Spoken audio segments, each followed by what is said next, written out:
What a beautiful sunny day it is in Colombia.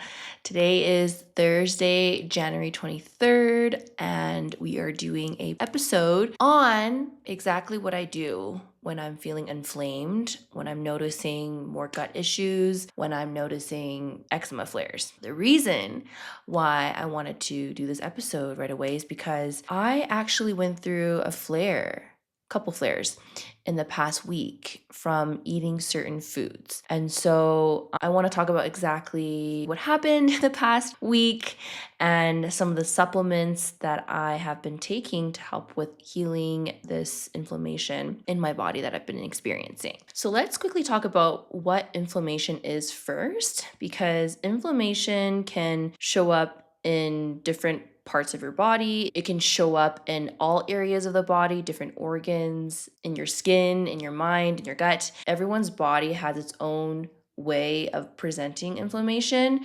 For example, for me, when there's a trigger, my type of inflammation is always eczema. It's because I have eczema in my genes and I was born with eczema.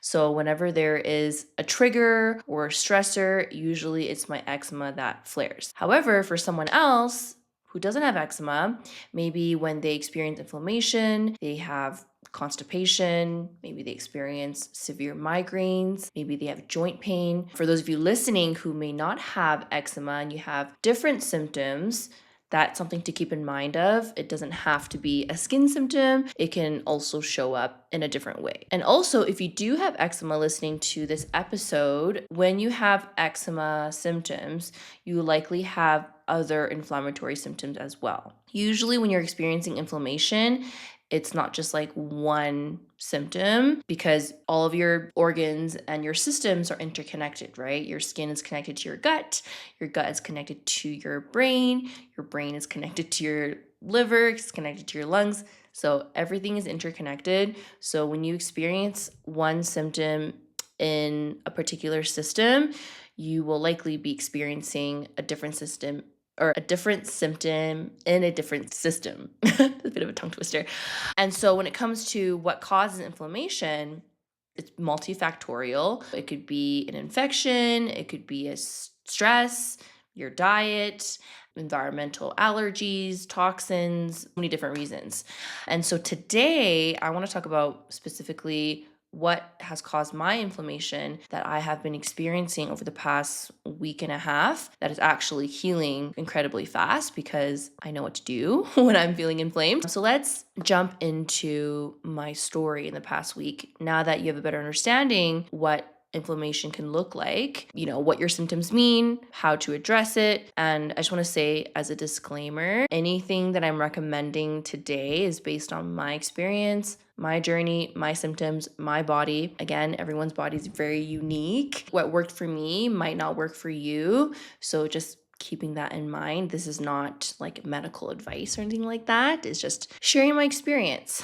Okay, so what I learned in the past week and a half is that I actually can't tolerate beef as much as I thought I could. So just a bit of context, I avoided eating beef for the past, I would say since I started my TSW journey, which began in 2015.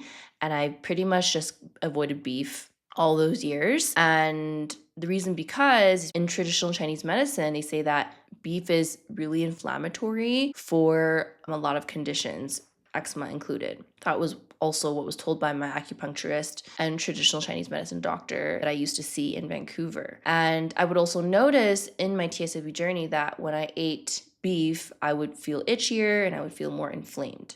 So beef has always been something that I've avoided pretty much, I don't know, like 10 years of my life now. However, now that I've recovered from TSW and my body has become stronger and stronger from doing so much of my healing and the work, I started to actually eat beef again, but only in countries outside of North America. On my Instagram, I talked about exactly why I don't eat beef in North America. The first time I started eating beef was actually in Japan, which was last year, and I didn't have any problems. I ate a little bit of it. I didn't go too overboard with eating beef and I was fine. However, what I noticed in the past week is that I ate a lot of beef within 4 days. I think I ate like 4 days worth of beef. I made a Turkish pasta and then I had burgers the next day, I think. And then I ate leftover of the same Turkish pasta. Yeah, basically, I just ate like 4 days, 3 or 4 days in a row of beef. I didn't think about it or anything like that. And then I realized now in thinking back that those 4 days, I had the worst digestion. I just was not going to the toilet as regularly as a good digestion should have, right? Going to the toilet at least once a day. But I noticed that with my digestion. And then I experienced flares. It's interesting because my flares usually take some time for it to happen because my flares are always like stress and related to my emotions. And those kind of triggers take time to build up before you experience flares. But I noticed that it happened very quickly with my flare. Like it happened pretty much right away, maybe like a couple days after eating so much beef. And so I was like, oh my goodness, I actually cannot tolerate as much beef as I thought I could, which makes sense, right? Like when it comes to your diet, everything has to be eaten in moderation. Even quote unquote healthy foods, like you can't always eat too much of it because balance is really important when it comes to your meals. So what I noticed was that I was not eating enough fiber that week of coming back from Spain. And then I was just eating a bunch of meat. I was eating a bunch of beef. The thing with beef is that it's a lot harder to digest compared to other animal proteins. The proteins in beef is just difficult to digest, which is why if you're noticing that you actually go to the toilet less when you eat more beef, that's the reason. Beef is higher in protein and higher in fat, especially saturated fat, compared to other animal proteins. So if you already have poor digestion and you have gut imbalance, gut dysbiosis, then when you eat a lot of beef, then it's going to be really, really hard for your body to break it down. And usually people who have eczema have gut issues, right? They're linked. And so it makes a lot of sense that if I eat too much beef and I can't digest it very well, and maybe there's also stress going on, right, in my life, which also slows down your digestion, and then you're adding in the beef, which is already hard to digest, then of course I'm gonna have problems.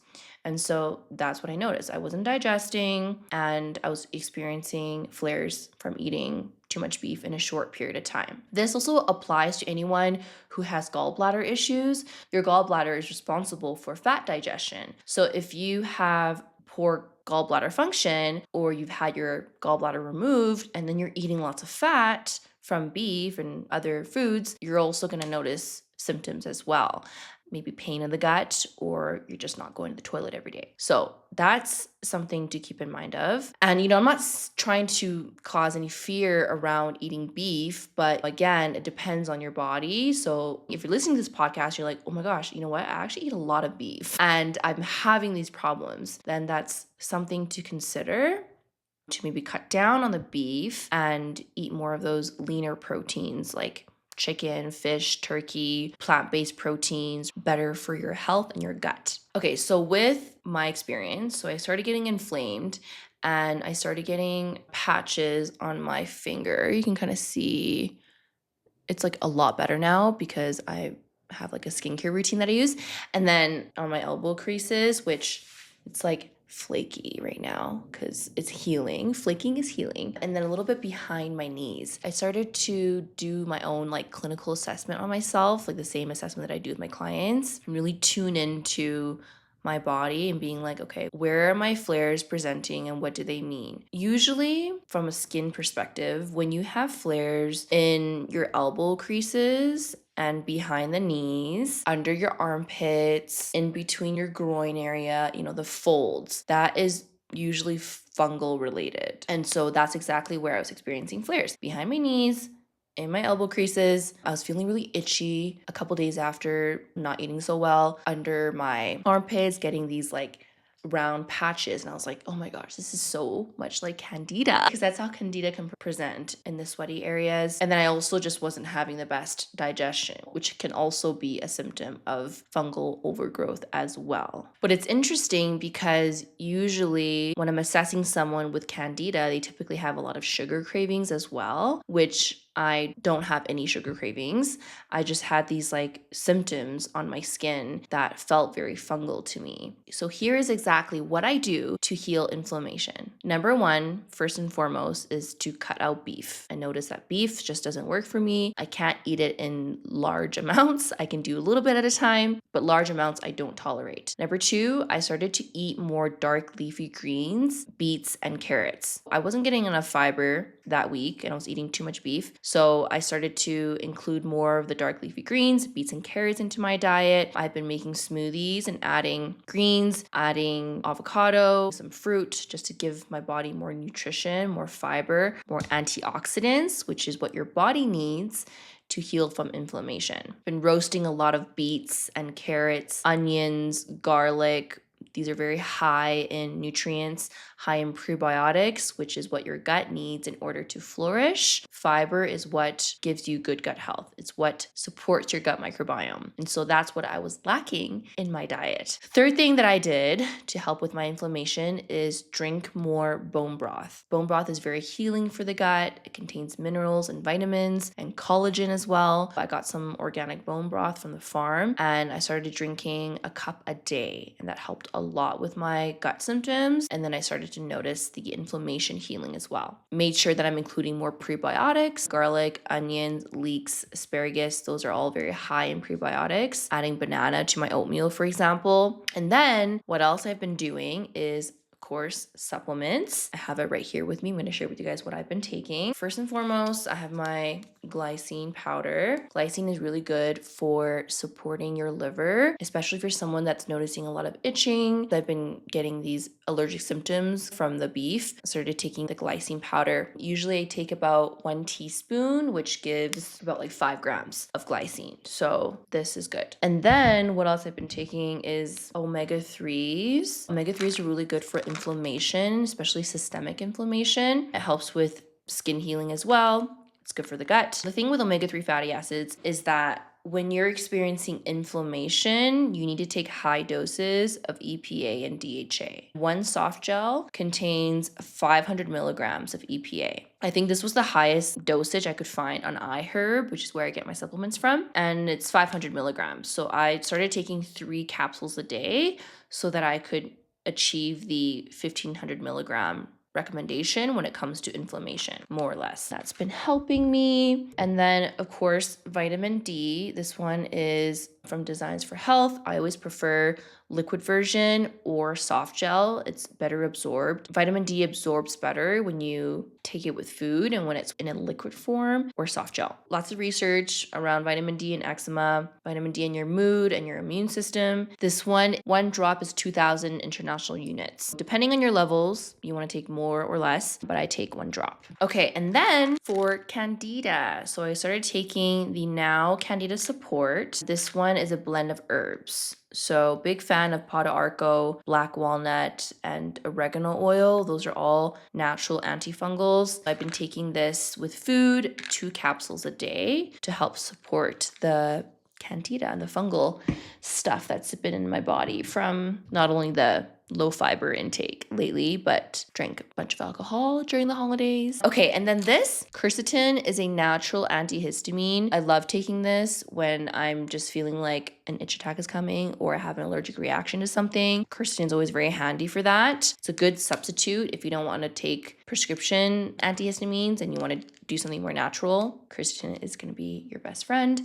I take this as needed. I don't always need to take it, but during the time when I was feeling particularly itchy, that is what I will go to along with the glycine. Of course, a good multivitamin. I always recommend a multivitamin, especially if you don't eat enough nutrients in your diet. That being said, whole foods first, but we know that when it comes to food, the quality in North America, the nutrients compared to what it was thousands and thousands of years ago, soil's depleted, you don't get enough nutrients. I've been taking a daily multi. This one's from Designs for Health. Love this one. It has all the vitamins and minerals to support your body. That's more like general support. I do feel like I was a little bit nutrient deficient because I've just been not eating too well. But lastly is taurine. I don't know if you guys have heard of this, but taurine is actually very popular for eczema natural treatment. Taurine is an amino acid that is supportive of your liver, helpful for inflammation as well. The recommendation for inflammation when it comes to eczema is 1,000 milligrams or 1 gram. I've just been taking 1 capsule and it's been doing very well for me. So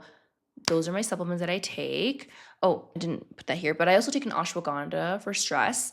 That's an herb that I always take for stress. I'm very prone to stress. Ashwagandha is really good for regulating your cortisol levels. It helps you with sleep. It helps you with energy. Love that herb. And then my last thing that I've been doing to help with my inflammation is my skincare. I just have this with me right now, but this is the Avene Cyclophyte Plus. I swear by this, so good. It's really good for redness and like angry skin. It pretty much calms it down for me the next day. However, what it does, not only does it reduce the inflammation, it also makes your skin more dry, which isn't a bad thing. You know, I always say when it comes to skin healing, you want to go from inflamed to dry. That is the right direction. I've been using this on the areas that are super inflamed. And I'm also a big fan of hypochlorous acid. It's basically a natural antibacterial, antimicrobial. It's really good for inflammation. I've been using this spray on affected areas. I also have the serum. Serum is better than the spray because it's more potent, and that's it. Less is more when it comes to skincare. Try to let the flare heal itself without suffocating it with too many things. And so yeah, that's basically what I've been doing, and I'm pretty much almost healed. Just have a couple discoloration and dryness, but those are all really good signs. And it's only been a week. In the past, my flares would take months to heal, but now I have a strategy. Now I know my triggers, and that's all I gotta do. Cut out beef, eat more nutrient dense foods, drink some bone broth, eat some probiotics and prebiotics, take some targeted supplements. Simple as that. I hope this episode helped you. I thought I would just share my experience and kind of things that I'm learning on my own journey because I'm always transparent with my skin. I do experience flares here and there, always healing pretty fast. And yeah, just giving some insight when it comes to red meat. Maybe that's something you want to consider cutting out because it doesn't digest very well for a lot of people, and not just including me, but actually have been having some conversations with my clients. Coincidentally, also been eating a lot of beef and didn't realize that that could be the reason why they're feeling more inflamed. Hope that's helpful. If you have any questions about anything that I shared today, please let me know in the comments below. If you're watching this on YouTube, or send me a DM on Instagram at juliachen.rd. All the links are in the notes below. And thank you so much for listening, and we will see you in the next episode. Bye, guys.